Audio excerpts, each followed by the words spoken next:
Welcome everyone to Wings Neighborhood. This is our sixth session in a series, so truly excited for all the work that we've been able to do, and very, very fortunate to have all these wonderful speakers that you see every week. And thank you for all your comments and support that you've been giving. I wanted to just couple of announcements, well, not really announcement. I wanted to let you guys know that fortunately, but also unfortunately, we have hit the maximum capacity for Zoom. So we allow about 100 people, and today we are almost close to 130, 35. So if you are not able to get in, it's that reason. So for the next webinar, please try to get in a little bit earlier. For that reason, I'm opening up these webinars a few minutes early, right? But when it hits the 100 number, it's going to cut off everyone else who joins after that, right? So I wanted you guys to know that for the next webinar, this topic is very important. Also, we have quite a lot of new people today, and I feel that they are all from either Capgemini from Rupa, your company, or company that we have a lot of mentors and mentees is Ingredion. So we have these two companies present, or employees of these companies present on these calls today. So I think I want to take an opportunity to talk a little bit about who we are, because most of these people are new to us and we are new to them, right? So my name, I'll start with me. My name is Varsha Vaishampayan. I'm a CEO and a founder for Wings for Growth. And Wings for Growth is a registered nonprofit 501c3. We specifically focus on very high touch, highly structured mentoring and coaching program for women who are ready for leadership roles. And we've been doing this for the last 4 years almost. We have had huge success with amazing mentors who are part of our organization, as well as the mentees and mentees who've graduated. So these are the really times when we feel we need to be there for each other as a community. So I specifically wanted to extend our help to even to women and men who are not part of Wings today, but can use the help from these webinars, right? So these are the reasons why we're extending our help and all our amazing mentors who come every week, their support and their help to everyone who are joining on the calls today. So thank you, mentors and presenters, for that. Also, I don't know how many people know, but today is the Teachers Appreciation Day. And I know that all of us have at least one teacher in our life who has impacted our life and motivated us and inspired us, and we always remember them, right? So if you have that teacher still in your life and you haven't already done that, please reach out and let them know that you're thinking about them and thank them. Also, at Wings, we believe that our mentors, our great mentors, are also great teachers, right? There are some common innate traits that the mentors and teachers have. We think that you cannot be a great mentor if you're not a good teacher. So these qualities is what our mentors bring to Wings. They don't necessarily teach with a book in the classroom, but they teach with their real life experiences in the workplace. So again, this is my way to giving all the tribute to all the amazing mentors that we have at Wings for doing the amazing job that they have done, and they're continuously doing it. With that, it's a good segue that all the mentors and teachers look good because their students and mentees are ready to learn, right? So how do we, we always ask, or we always hear that, when do you stop learning? And I know that answer is never, right? We never stop learning. Now, honestly answering that question, we need to answer that to ourselves. Have we stopped learning? And if we have, why? And how do we bring back that on track? So that's our discussion for today, because we know learning is very important. And we also know that at times it becomes very difficult, especially for women, right? With stressful job and life and being mother, there is no time in life to give it to learning and sit there and learn. And learn what? right? What things we need, what skills we need to learn, and are they going to be useful? So all those questions I have for Rupa Bhandarkar. She is going to be our presenter and a lead speaker today for this topic. And she will be joined by Giles, Lynn, Bob, and as and when you guys have questions, we will raise them to this wonderful panel. So with that, Rupa, towards to you. Absolutely. Thank you so much, Varsha. It's a privilege to be part of this panel, and thank you for setting up this series. It's been amazing. I've attended the previous ones. And thank you to everybody who is attending today. As Varsha said, I'm Rupa Bhandarkar. I'm a VP at Capgemini within financial services. Really happy to see all the attendees who've joined, and also thanks to my Capgemini family who's joined as well. So great to see all of you. Varsha talked about, upskilling and continuous learning. And I just wanted to, give a shout out to all of you who've joined here today. Right? Taking the time to join this webinar shows that you're already keenly interested, and you have taken, I'm sure, a step in terms of, learning and having a real interest in it. It has been established that Zoom fatigue is real. So in spite of a long day, and this being probably week 8 of being in nonstop meetings, you have taken the effort to join this webinar. So many thanks to you. Giles, do you want to introduce yourself before we get into the content itself? Certainly, thank you. So I'm Giles Nugent. I have been part of Wings for about 8 or 9 months. I'm a mentee as well as on the board. In terms of my background that's relevant, I spent about 25 years on Wall Street, various firms, managing teams, and many of those teams were spread around the world. So one of the challenges I've had to face, which is particularly relevant today, is how do you get people to be successful when they're in a lot of different locations? The second part that's maybe even more relevant to today is I've also been through quite a few financial crises, and have definitely learned lessons from those. And I think some of those lessons are also very relevant today. So I'd like to bring those here and see, if we can help you with any of the questions you have. Awesome. Thank you, Giles. Okay, so I'm going to give me a second. I'm adjusting my screen, but I think you can see the PowerPoint, right, Rupa? We can see the cover slide, Varsha. Yep, so let me just now start doing this. Okay. All right. So goals and objectives for this webinar. I think, those of you who signed up saw some of this, right? So we start by defining what does upskilling really mean. I think there is a little bit of a myth to upskilling, thinking that that's the next technical skill or a programming language that you have to learn. So this webinar is not about providing you, here you go, this is a programming language or a technical skill that you need to be picking up. Or it also sometimes brings up this feeling of being overwhelmed, and it's an ocean. How do you really get started? And that can that can cause some anxiety. So this is about how do you really get excited about it, and why it matters now more than ever, and various aspects of it, both the pandemic itself happening and the world changing, as well as the evolution that has happened so far.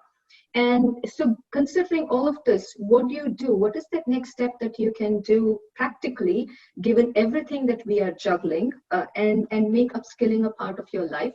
And lastly, it takes the entire ecosystem. It takes each one of us individually to play a part in terms of playing a very active role in the overall ecosystem. And we'll talk a little bit more about that. So that's really what we're going to talk about through this webinar. And Varsha, if we can go to the next slide. And just, Rupa, just 1 second, somebody has raised the hand. I'm going to allow that person to speak. So it's Raghu Lohe, or Lohe Raghu, I'm sorry, I'm doing this in the wrong order. But if you have really raised the hand because you have something to ask, please let us know. Otherwise, at this point, we will just lower your hand and move forward. Okay, so we can continue, Rupa. All right. So in terms of what do you walk away out of this, right? Once you finish this webinar, the expected outcomes are to truly be excited, not overwhelmed about upskilling, and really develop this culture and mindset of continuous learning, and understand what you can do today. And, we'll talk again a little bit more, but no matter where you are, there are things that you can take up today to make progress in this journey. And it is a journey. It is one that is not going to end. It is continuous learning. That's what we're going to focus on today. Giles, anything you want to add? Yeah, I'm reinforcing some of those, but one of the ways I look at this is we hope everyone continues to move down a path of exploration. We've all done this ourselves, or I've certainly done it through the last little while. And I think it's very important that even though you don't know where you're going to end up, it is very important, very useful to go down this path, to continue trying to learn, embrace the uncertainty. You don't have to know the answers, but enjoy the journey or learn on the journey. And that in and of itself will position you, I think, best for whatever does come up at the end of this cycle. Thank you. Next. Right. Next slide, please. Yep. All right. So what exactly does upskilling mean?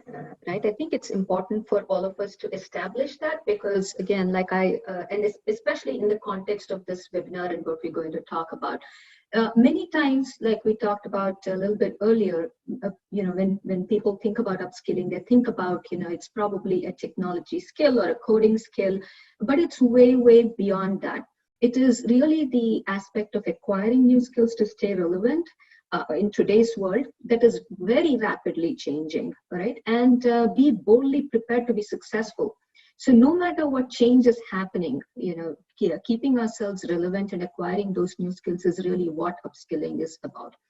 And this has always been the key to success. Many of you are here and successful in your careers. I'm sure as you reflect back on your careers, either informally or formally, you will see that keeping yourself up to date in terms of whatever the relevant skills are has been a very key attribute and a key contributor to your success.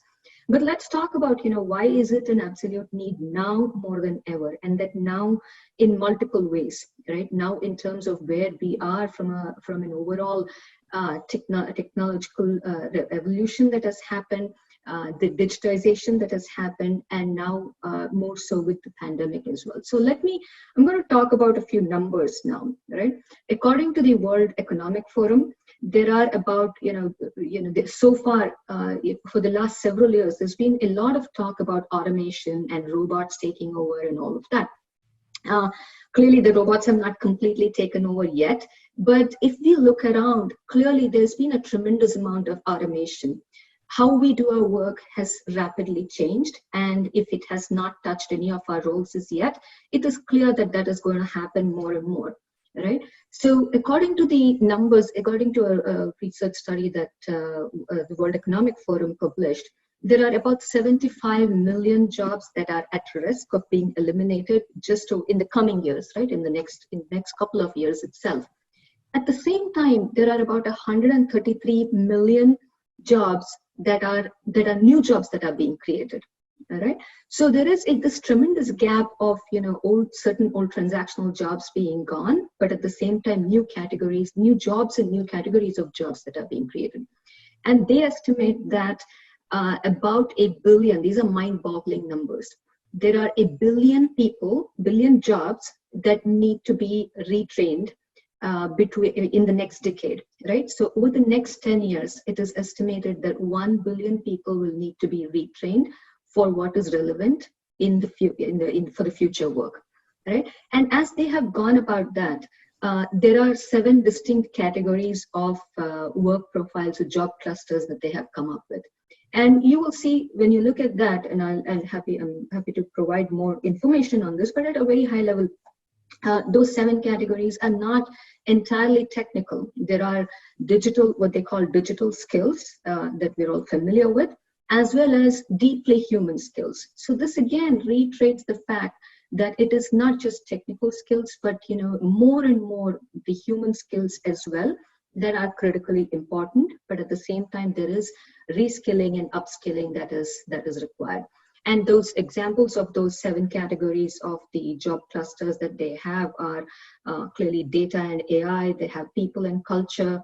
There is the care economy, the green economy, and there is product development. There is the whole thing around sales, marketing, and content development. So there is, as you can see, there's a variety of things that are needed, and there is a very, very real skills gap that exists, right? So now that the pandemic has hit, clearly this virus has accelerated this whole transformation that has been needed, much more so than robots have the fear of robots has been there, right? So just over the last few weeks, we have seen the amount of digitization, the amount of focus that's been on digital transformation that has come about. I think Microsoft even published that, in their earnings release, they said that 2 years worth of digital transformation has happened in 2 weeks. These are just phenomenal, mind-boggling numbers. And on the topic of reskilling around that, as a very small example, it was just talking to Varsha and Giles before starting this webinar as well. It was interesting. Warren Buffett, during his annual meeting this past weekend, which for the first time happened virtually and was accessible to everybody, used PowerPoint slides for the first time. So and he talked about Charlie Munger picking up Zoom as well and adding that to his repertoire. So we all have a long way to go in terms of picking up new skills. But the main thing is that the skills gap is real. There is exciting new skills to be picked up. And, let's talk a little bit about what that future of work and the future workforce is, right? So we've established the need for reskilling. Now, we're all working remotely now, and some background noise, sorry. Hope it's not at my end. So there is, almost overnight, we all shifted to this work, working remotely, right? And as we, at some point, when the restrictions are lifted and when we get back to work, it's going to look very different. I think it has been established, and I think we all are acutely aware of the fact that our workplace is going to change. How we work is going to change, and the future workforce is going to change as well. And what does it mean in terms of implication for upskilling? So let's draw that picture out a little bit. So it is for the foreseeable future, and I think even for longer term as well, it is a fact that there is remote working is going to stay is going to be the new normal, right? It's not that even jobs that required everybody to be on site, co-located, even those jobs, there is going to be an extreme amount of automation, digitization that's going to happen. That's going to make those jobs, such that they can be working from anywhere. All right. There is also going to be an aspect of humans and machines working together and working independently as well. So there is this aspect of learning to work with where your coworker may not be an actual human being, but robots as well. So there are going to be aspects of automation that you need to get familiar with. There are aspects of working together with machines that you have to work together, learn to do. You also have to learn how to work with remote teams, both synchronously, asynchronously. There is going to be a very different way of working that we all need to get used to. Then there is this whole aspect of if people are going to be working remotely, talent is going to be available anywhere, right? So we can tap into pools of talent that were probably not accessible in the past. And what does that mean to us? It means that it both expands our opportunities that are available. It also means that the talent pool has increased, right? People can be sitting anywhere and providing that same work. Again, it's not too far out there in terms of that happening. So there is that much more onus in terms of keeping our skills up to date and keeping those relevant. All right. So how do we go about that? I think, again, we've established the fact and the importance of why it is much more important, much more critical right now. And what does it need to be able to do that? The skills that we pick up today may not be relevant 2 weeks, 2 years, 2 weeks is too less, a couple of years from now. And that has happened not just now, but even before the pandemic and all of that, with the rapid change and the pace that we have seen in the overall digital world. the skills don't have a very long shelf life. But what is more critical, and what the focus has been, that companies, even governments and corporations, everybody has been really focusing on over the last few years, is to develop this mindset of continuous learning, all right? Because we can equip the labor force with whatever skills are relevant for today, but since that can quickly go away, new skills come. The one thing that really need to be nurtured and focused on is continuous learning. And how do you get to be a good learner, right? So the foundational traits that are required for this upskilling journey is really a growth mindset. What does growth mindset mean? Growth mindset means that at a very basic sense, that you have an unlimited potential. A fixed mindset is really thinking that you are bound by your background or your qualifications or your time commitments or whatever it may be, that you think that the learning is fixed. Growth mindset is, like Giles mentioned as well, explore yourself and know you don't know what the outcome is. If you put in your passion, your focus, and your time, the possibility is limitless, right? So having a growth mindset is critically important. It also allows you to make sure that if there are any setbacks, you're able to get past those setbacks. You're able to get past certain criticism that may be there. So that is a very fundamental need for upskilling and reskilling in this environment. Curiosity, again, is a favorite trait of mine.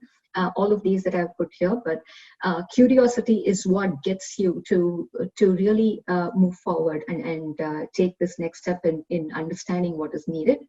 And courage, vulnerability, flexibility, right? So it takes a little bit of courage to put yourself out there. You may not be successful, but you sometimes it may mean taking on a new role so that you can put a new skill to use, and it may be getting out of your comfort zone. And that involves being prepared to be vulnerable and having the flexibility to change course. All of these are really critical foundational traits that help you get into that continuous learning mindset. But for all that effort that you put in, right, through upscale, you put yourself out there, you carve out the time that is needed, you pick up these new skills. Now, what do you get out of that? The outcomes are absolutely worth it. You get resilience, because no matter what the environment is, today we are facing the pandemic, tomorrow it could be something else. Companies could be restructuring. It could be any obstacle that you may face, or any advancement, or any changes that may happen. It makes you resilient to changes, any of the external factors that are there. It, needless to say, builds your confidence. That in turn gives you a very strong sense of security, and which allows you to go, be prepared to take on to the world. Regardless of everything happening around us today, there's no better time to really be a professional, really be alive, honestly, than now. We are living in one of the most wonderful times with, the best of human ingenuity, innovation, and advancement that is happening. And being prepared to take on these skills allows us to put that to good use and have a better world overall. So we owe it to ourselves, children, and society at large. And I'll emphasize this fact a little bit more. In spite of certain jobs going away, as we talked about, there is a tremendous amount of new jobs that are coming up, and the skills gap is real. Right? So especially now, it's incumbent upon all of us, and it's extremely important that we try and reduce that skills gap through upskilling and reskilling, because this is what is going to help with the economic growth, and really for us to get back into getting this economic engine moving and contribute towards whether it's GDP growth or, overall advancement of society. So it is not something that we do just for ourselves, but it is for our children and for our society at large. And with that, we'll go and we'll talk a little bit about, what specific things you can do, but I'll pause here and I'll see if any other panelists anything to add, or if there is any questions that has come up. So Rupa, just real quick, I know that it's probably coming in the Mhm. slides ahead of us, but you mentioned resilience, right? Will you be specifically talking about what are some of the skills that people should be thinking about to become that resilient leader and confident leader, and then have those traits, as you say, growth mindset? Yep, absolutely. Okay. We will definitely be talking about that a little bit more. Okay, and then, all right, next slide.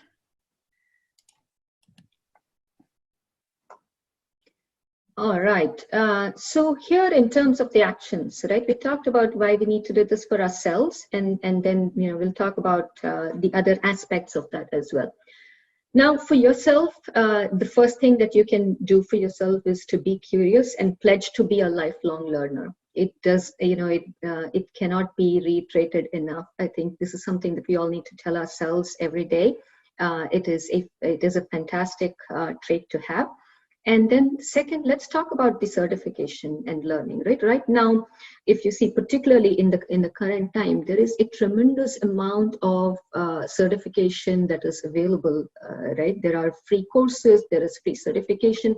Several companies have made some of these trainings and certification paths available free of cost or at reduced cost right now in the current environment as well.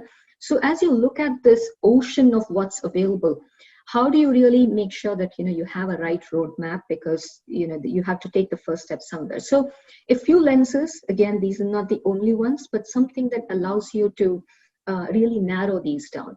The first is focus and passion. So this is something that you have to be passionate about, but at the same time, without focus, you will not really go anywhere, right? So make sure you're focused on that and have a roadmap that that allows you to take bite-sized things, but it is towards a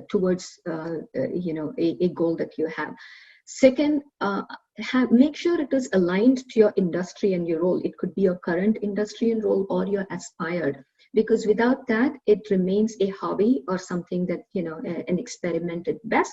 But if it is truly something that you're doing that you would like to see that manifest in a better role for yourself, or something that is productive for your career, ensure that alignment is there. And from a time commitment, all right? So you may have an aspiration to maybe pursue a master's degree or a certificate course, or all those are fantastic. But in the event that that's something that you do not have,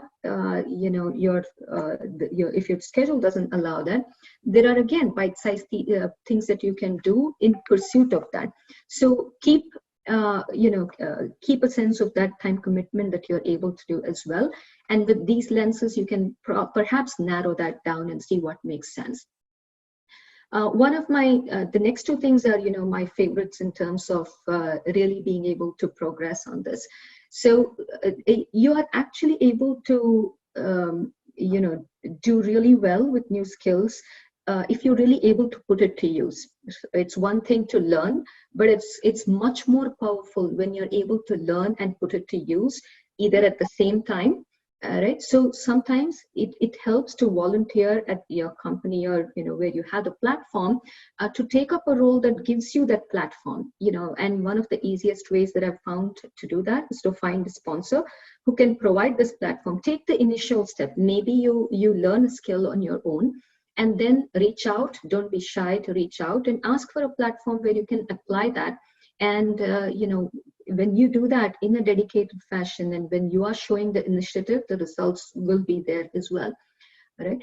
And it's the next thing, again, as I was reflecting back on my career, and I was looking at, what were those opportunities that really, where I learned the most. It was really saying yes to certain challenging opportunities where I may not have been the perfect fit for a certain role, but really going all in and saying yes to that challenging opportunity, and utilizing that as a platform to really hone my skills further has been really fantastic. So I think that's something that we all sometimes have that opportunity, and if there are we may have certain doubts, but I think those are great avenues to do that. And lastly, learning in the flow of work and life. So this gets to making upskilling and continuous learning not something separate that you do, but really doing it in the flow of work and life.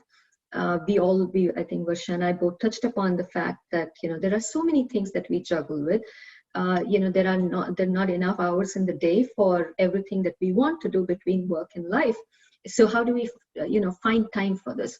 So some of the things, again, this is not an exhaustive list clearly, but something that I've tried to list down.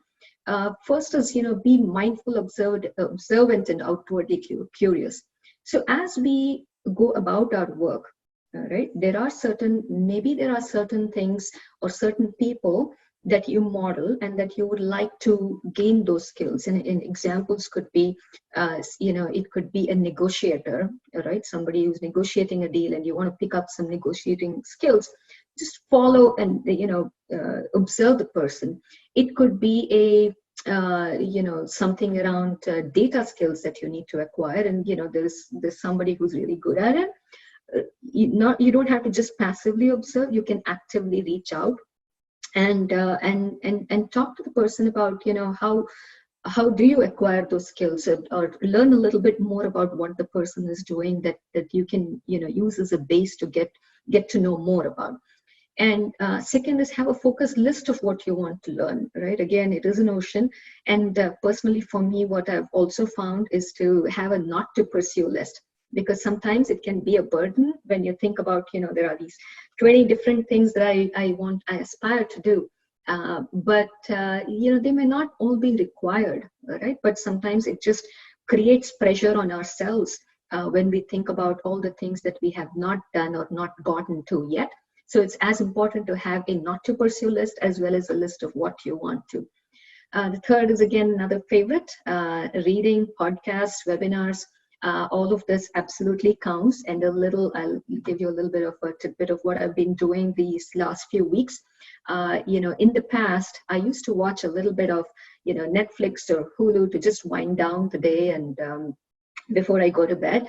Now my favorite is just watching recorded webinars or, the quarterly earnings releases that happened and the analyst calls and all of that. So that's my again, I look at it as an enjoyable activity, but that's something that I have found to be very useful, where again, it's something that I have fit in.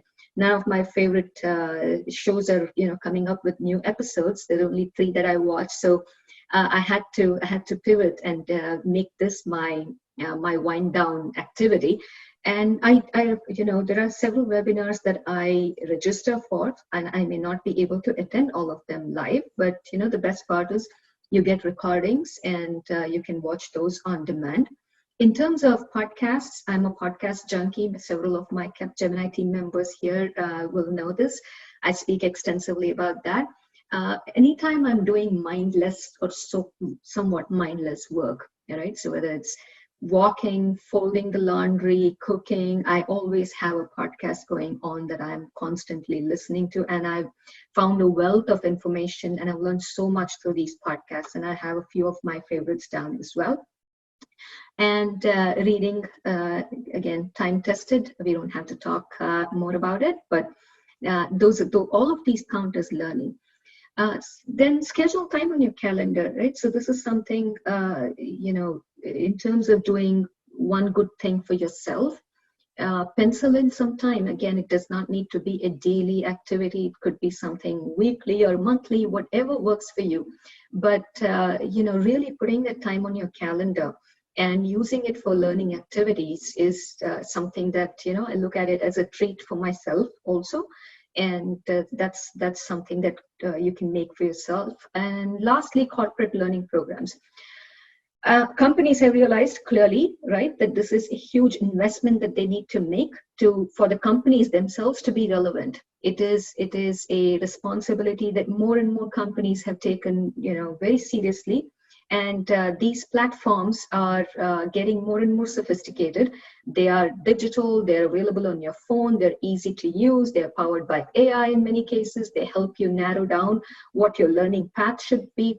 They're fairly liquid in terms of the various sources that they bring together. So several companies have extensive learning platforms and making effective use of that is can be very, very rewarding. Again, I've covered a lot. I'll pause here. I don't know how I'm doing on time as well. I'll probably need to rush a little bit. I think, Rupa, also we have quite a lot of questions here. Yeah. So, Hey, Varsha. unless, yeah. Sorry to interrupt you, but actually tie a few things together. If you let me step back for just a second, I'm actually going to address a number of these questions sort of in a more macro way, if you don't mind. And it ties directly into what Rupa has been saying. So sorry if you let me intercede here. Forgive me. So I'm going to suggest let's take a step back for just a second. And I see this in the tenor of the questions, and I think about this as well. So we're wondering, what are we going to learn? What should we focus on? How should we get started? I know my job, I don't know something else. What do? I don't know what interests me. And I think what's happening there is we all get in the mindset of trying to pick specific things to improve us, which is where we always start, and it's probably not the best place to start because it's a narrow focus.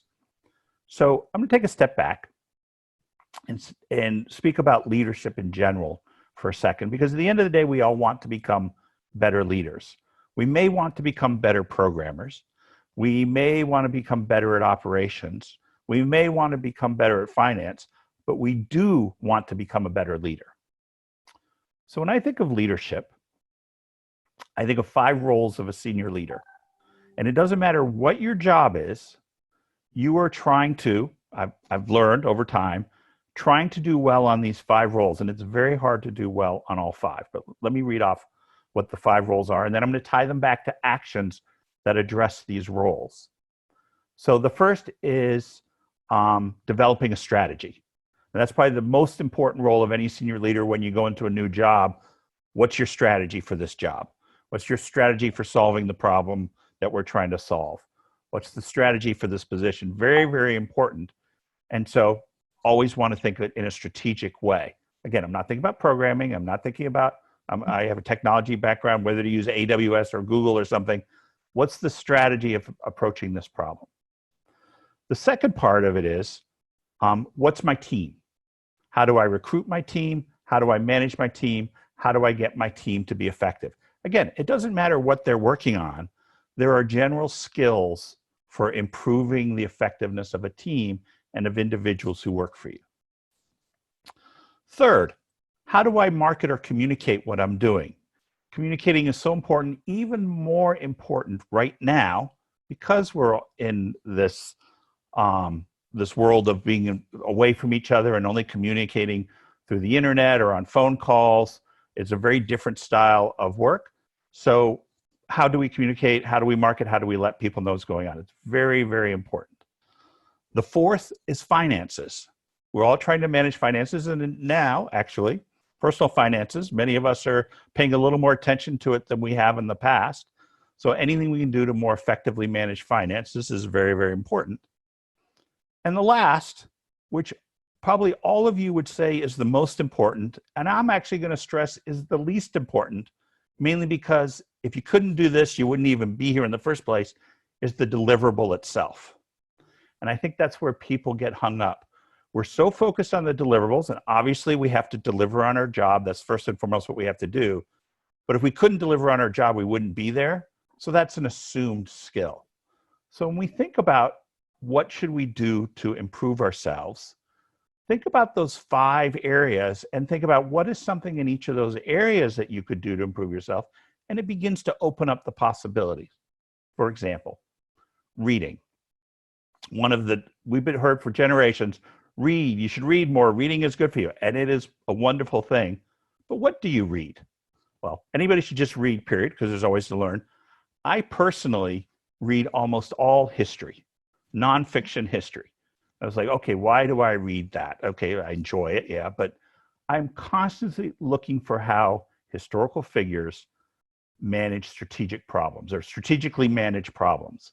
And it's the same themes over and over again. They have these all-encompassing problems, and they develop a strategy, and they run with the strategy, and usually they're successful, which is why the history books are written about them, and their opponents are not successful, which is why they're included in the history book of the successful person. So for me, I like reading history, but it's not just for the fun of it. It's also because I enjoy learning about how people strategy. Something else I recommend people doing are, we talk about upskilling technically. Now, I'm not going to say go learn Java or go learn C++, but I highly recommend everybody take some sort of programming course. Programming has become so simple to do some very simple things. The education and understanding you'll get out of that, you can get online courses a day, or a few hours, and you'll learn a lot. Or make sure you know how to use Excel, or make sure you know how to use PowerPoint. And it sounds kind of funny, but here's a chance to learn some of those technical skills. Communication, obviously there are plenty of books about how to communicate better. To me, it's practice. It's the only way to communicate, as far as I know, is practice. And I'll speak a little bit more of that and how you can help others. But again, when you start looking at what are these other things you want to do, and you're like, I don't know where to start, think of it from, what can I do that'll help me learn to think more strategically? Or what can I read, or what activity can I do that will help me with my communication? Or what activity can I do will help me managing teams? Some people who volunteer and go in and help mentor people, well, that's helping you manage.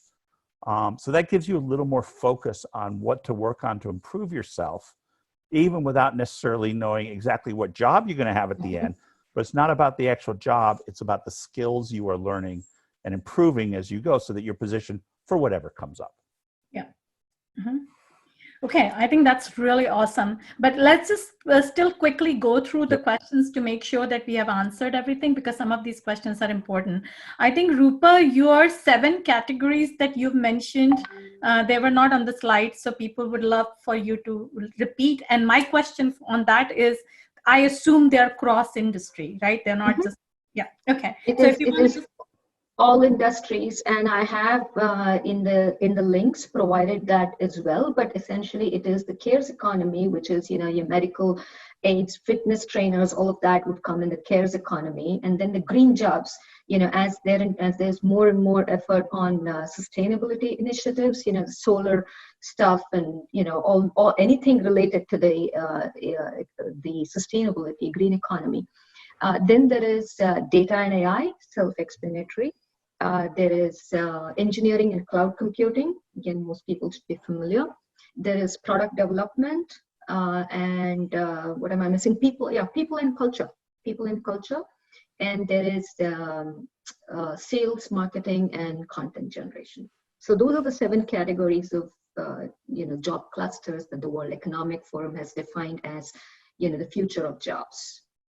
And I think the question there is, I'm just going to summarize that, some of these questions, that you don't need technical skills to become a leader. I say no, that's not true. And I think, Giles, you just mentioned that technology is part of every business now. So you should have some technical skills that are relevant to your businesses. Make sense, Rupa and Giles? Yeah, absolutely. Every business is a technology business now. Every business is a digital business. There is no industry or sector that's being spared, that hasn't been benefited from technology. So it doesn't mean, like Giles said, programming has become very accessible and very much possible. So you need to know some technical aspects of it. You need to have an appreciation of technology and how it affects your job.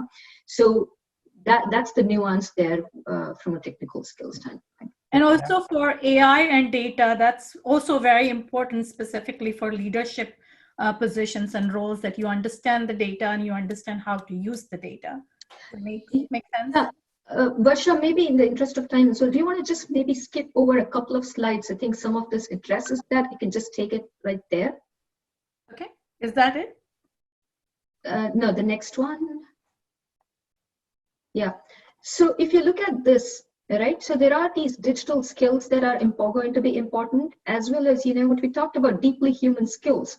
And all of you are going to get this presentation, and you'll see I've provided a few things in terms of, how AI is actually transforming the world, right? So none of us are, this is the new slogan, right? AI is the new electricity. What does it mean? It means that it's going to be ambient. It means it's going to be pervasive. And all of us are going to be touched by AI in some way or form. We already are, right? So if you're using Netflix, Spotify, if you're driving a Tesla, or even some of the other cars that are semi-autonomous, in every way, AI is already somewhat pervasive, but it is going to touch our jobs in more and more. So having an appreciation of how it impacts your sector is important, right? So in financial services, for example, loan decisions are already being made using AI. Fraud detection is being made using AI. So having that appreciation for how it impacts your job is critically important. Data is the new oil is the other slogan that's been around for a while. Oil may be a misnomer right now with what's happening with oil, but regardless, everybody needs data skills. And what does it mean to have data skills? Really being data literate, right? Knowing what data is being collected, knowing how data is being put to use. Automation and data is kind of interlinked right now. There's a lot of automation that's being done. Through that, there is even more data being collected. And data is an input also to some of the automation that's happening for your job, around your job. So being data literate is important. Having some basic knowledge of statistics is important. And lastly, what they're calling the data communicators, right? Really putting that to for visualization and really making sense of the data is critically important. So if you look at that, AI and data from that standpoint is applicable no matter what job you're in today. Yep. So we can go back, Varsha, if I just wanted to deep dive on that question since that came up. Yeah, no, I think that kind of answered the question. There's another good question from Nicole. She's saying, how have your upskill focuses or goals changed as your career has evolved, right? So your upskilling needs to be aligned to what your career goals are, correct? Yep. Absolutely. I mean, speaking for me personally, it has not been in the last several years, it has not necessarily been about pursuing a certification, technical certification, but really having an awareness and appreciation of what those emerging technologies are. And more importantly, it is not just from the aspect of, what's that next bright, shiny object, but more importantly, how does it solve problems for my clients. I support financial services clients. I've spent almost my entire career in consulting companies for financial services clients. So I think Rupa, she froze. So, the consumers of our clients. So that's really how it has evolved versus, just being focused on a particular technology. So I think there's a question, Rupa, about how much time should you set aside for learning. Do you have any recommendations on that? I don't know if there's a hard and fast rule. I'll look to the other panelists as well. But for me, a lot of it, my learning is really the one that I talked about in the flow of work and life. So, I don't know if there's a hard and fast rule, but I'll let the others chime in.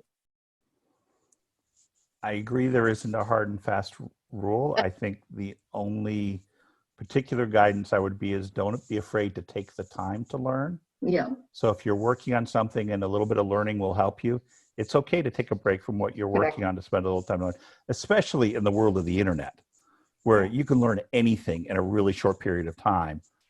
Take advantage of those opportunities. So, also the urgency, right? Some skills you may need to do your job better and grow in your job, right? So that pushes the urgency. So you want to prioritize that. But one thing I do want to mention, Rupa, that I loved, you said observation is such an important skill, right? We learn so much by observing others. So that doesn't require so much time, right? You can actually figure out what other people are doing. You have mentors, role models, listen to people, watch television, and learn from those observations. I love that. Absolutely. Yeah. Okay, so let me just see. I think that's really, I think that for now, those are the questions. Should we go into the next slide, Rupa? Yeah, we can go back a little bit, sorry. Yeah. Go back here? Back, yeah, this one. All right. Here we talked about, playing a different role, right? So what can you do for your team? Again, this is not just about ourselves, but how do we help our team and organization as well? So it's as important as you make continuous learning to yourself, also instill a culture of continuous learning. No matter what role you're playing within your company, this is something that you can do. And if you're leading a team, make sure or your coworkers incent and appreciate those who demonstrate a passion for learning, right? This is very important. It's contagious, right? I make it a point to, very actively, no matter, my weekly calls or broader forums that I have, this is something that I reiterate as well. Contribute yourself to some learning channels that you may have. There are, again, numerous opportunities to do that, numerous platforms to do that, whether it is LinkedIn and public forums or your internal knowledge management forums. It just gives you that platform and just makes it a part of your everyday life. And there is a certain brand that you build for yourself as well. And it's the continuous culture that you create in your company, and be that ambassador for upskilling overall. And, we cannot forget the role that we have within society at large. We can do a number of things. Again, there is a multiplier effect of this. You can volunteer for organizations like Wings, Girls Who Code, and there's so many who can benefit from that. Because when this multiplier effect happens, we all benefit from it. We have to play our part in minimizing the skills gap that exists and contribute towards the economic growth. Focus your younger generation. Let's make sure that traits are instilled in them versus any particular skill that they have to use. Really, the trait around curiosity and learnability are things that we need to instill in the younger generation. And strive to touch the lives, make it a point. I speak about this even from the aspect of mentoring, but even from an upskilling standpoint, just strive to touch the lives of at least 5 people, and expect them to pay it forward as well. And this can have a tremendous uplifting potential for overall society as we navigate the future together. I'll pass. And that's yeah, Rupa, and that's so true. I was reading a Wall Street Journal article, I think it was just last week, came out about students, right? That in the university, students who are graduating, they're very worried about their job and then student loans and this and that. And the advice that the author was making is that really go out and volunteer your time, right? Yeah. It's not about what you're getting paid, it's about what you're learning through work experience. So absolutely. And I always feel that when you volunteer your time, people respect you a lot more. And by the way, when you're volunteering, that's the best platform to learn, because nobody's measuring your performance there, especially for the stretch roles, even outside your current company. Just learn this. Yeah. Okay, so any other questions? There's a question about what are some of your favorite webcasts for businesses? I don't know, webcasts for business, but I have shared a few podcast links as well, Varsha. Yeah, it's on the on the slide right here. Yeah. Yeah. Is that it? The next, yeah. Yeah, so some of my favorites, again, not comprehensive and not exhausting, but Talks at Goldman Sachs, Exchanges at Goldman Sachs, Boss Files by Poppy Harlow. I love it. It gives you a diversity of different CEOs who brought in, and you learn about their journeys. The HBR channel, Talks at Google, and there are several more that I have. I'm happy to share a longer list, but these are things that I've found very, very useful for my daily listening. And then for your sources, World Economic Forum is something that, you can follow. There's a tremendous amount of material that they have for the Reskilling Revolution platform, as they call it. Right? So I would highly encourage you to go take a look at that. I have provided links as well that you can go familiarize yourself with as well. And Rupa, you talked a lot about hard skills like AI, data, specifically for your industry, your product. And those are very important for you to grow in your career. Mm-hmm. But also there's a thing called, which I don't like the term, soft skills, right? They are not soft skills. They are actually your core strengths, right? Correct. Do you want to just touch a little bit about that how important that is, especially on these times? Sure. Sorry to make you jump around on the slides, Varsha, but if you can go back 2 slides, please. Yeah. All right. So just like you said, I don't like the term soft skills as well. I've categorized those under the deeply human skills right now Yes. over here. And, we talked about some of these hard digital skills, and from deeply human skills, I'd start with just understanding the business of our business. We're all playing a role in a larger business, right? But I think just having a good appreciation, and this can be done through, having certain courses that you may have, or really understanding the business of your business, or if you're consulting, understanding the business of your clients as well, is a good way to get that grasp in terms of being good business operators. Again, it's a very human skill. And then for the others, I have found, 2 or 3 different avenues, right? So one is observation, like we talked about. 2, there are a number of trainings that you can take that, that most companies provide. And 3rd, for me, my sources really have been some of the webinars. It is actual courses that I take outside, externally, reading and podcasts, all of those. So for me personally, everything around here has been driven by a little bit my own curiosity and ambient learning, in addition to some of the formal trainings that I have had to take. So again, that's we all learn differently, and we have different ways of learning, but that's really what has worked for me for these for the more human skills.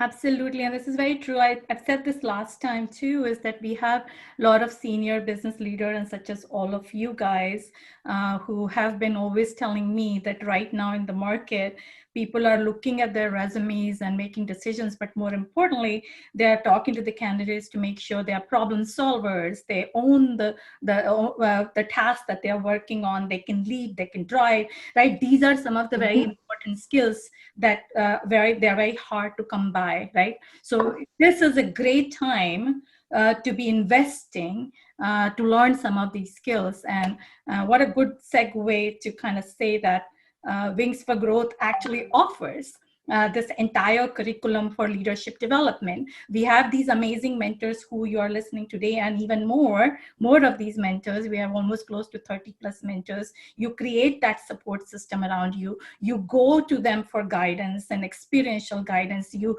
ask them to help you build some of these skills. And also Wings have leadership workshops, right? So this is a comprehensive leadership development program. And Rupa, you're part of this program. So really happy that you're endorsing these skills that are very important in your growth.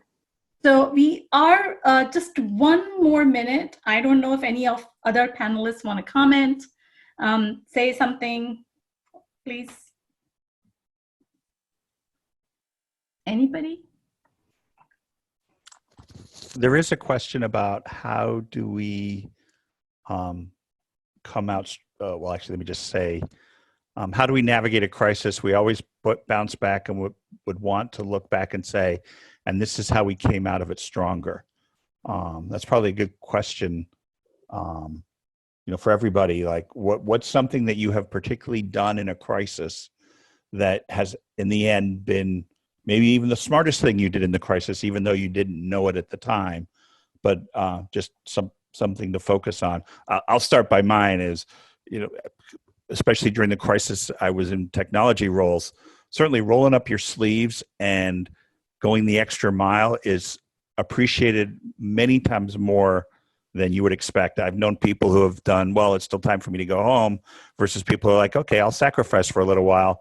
And, the point here isn't to tell you to work more and work harder, but when people really need help and then you give it to them, they appreciate it and they remember it. So that would be my bit, but maybe someone else can offer some insights.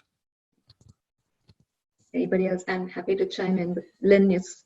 Yes, I think, what I've found through this whole challenging environment is a lot of the things that I'm really passionate about doing, which is around mentoring and around coaching and staying close to my network and being there for either people that work for me or people who used to work for me and maybe move to other teams.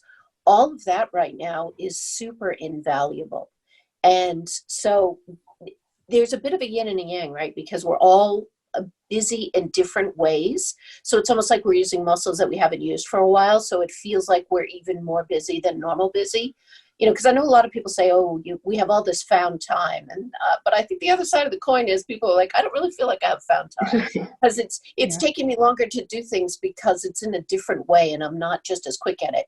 But I think during this challenging period, some of the things that you're really passionate about, if it's around the deeply human skills or the humanity side of your relationships, you know, with your business colleagues, with your teams, I think you can get a lot of, as Giles said, sort of payback from keeping to enhance these relationships and utilizing them and really kind of spending some time on some skills that you probably have that maybe are even more important these days than they ever have been before. And I think people will appreciate that. And then I think you'll come out of the crisis with these skills being even stronger. And I think they'll be more appreciated, right? So when people were asking, like, well, what do I target? What do I target to improve so that I'm better off when we come out the other side of the crisis?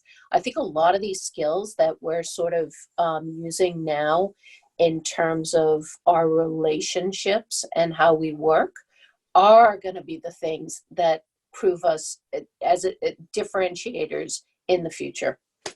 Yeah, that's awesome. I think I'll tell you what mine is very simple. Honestly, I feel I'm a very resourceful person. So when there is a crisis, I'd like to bring all the smart people together to help me navigate through this. And I will tell you that I used to underestimate that skill, but it really is important, right? You can't do everything alone. If you can actually bring a lot of people together with like strong minds, then yeah, you shine because somebody else did all the work. I'm sure everybody on the panel thinks you're brilliant at bringing the smartest, most talented people here to help you accomplish this. Look who we have every week. Yeah. I don't have to do anything. I just have to just bring everybody together. So yes, this was a great presentation, Rupa. I really enjoyed it. I'm sure everyone on the call enjoyed it. Amazing content. And this is perfect time for us to be even thinking about learning and upskilling and reskilling. So Varsha, I don't mean to take more time, but do you mind just flashing that thing on the quotes? I love the quotes that I. Oh yeah, sure. I just want to leave everybody with this, right? Yeah. These are three of my favorite ones, particularly for the current times. The first one is clearly around learning itself. But the one that I really want to focus on is the second one here. The best time to plant a tree was 20 years ago. The second best time is now. This is true for anything, but even more so if you had any regret whatsoever that you did not do XYZ in your learning journey, the second best time is now. So please, take charge and, take that next step, and wish you good luck in your learning journey. That is super awesome. Like I said, thank you so much for putting so much time into this, Rupa, and all the panelists, Giles, Lynn, Bob, everyone, thank you. And our next week's webinar is about being a resilient leader. Please do not miss this. We have two very amazing senior executives, Drew Waden, who was a retired CTO from PIMCO, and Christine Larson, who's a retired COO from First Data. These two people have done very well for themselves in their career, and both of them coming together on one session, very rare opportunity. So please join, and we will start on time. Please join a little bit early to secure your positions and on this Zoom, because we cap out at 100. Once again, thank you. Have a great night, and I will see you all next Tuesday. Thank you. Thanks, everyone. Thank you.